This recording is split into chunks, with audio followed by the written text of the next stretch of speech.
দেখো আমার হলুদ জবার গাছের নিচে মাটিতে কি এটা? এই দেখো, এটা শামুক জাতীয় কিছু একটা, স্নেইল যেটা বলো তোমরা। দেখো কত সুন্দর, যেমন ভেতর থেকে যেন জেলি বের হয়ে আসছে। ও হয়তো বা কিছুটা আঘাত পেয়েছে, দেখো কত জায়গায় কত রকমের জেলি ছেড়ে রেখেছে। এটা কি ওই ছেড়েছে নাকি ওর কোনো অঙ্গহানি হলো?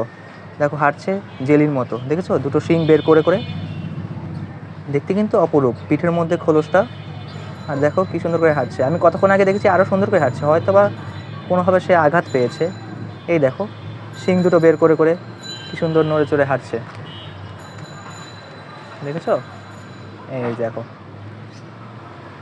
এটা থাকলে গাছের কি ক্ষতি হয় আমি জানি না, তবে হ্যাঁ ক্ষতি হতে পারে। শামুক, কেন্ন, কেঁচো এগুলো থাকলে নাকি গাছের ক্ষতি হয়। কেঁচোর সার যদিও উপকারী, কিন্তু কেঁচোটা অপকারী, কারণ ও শিকড় ধ্বংস করে।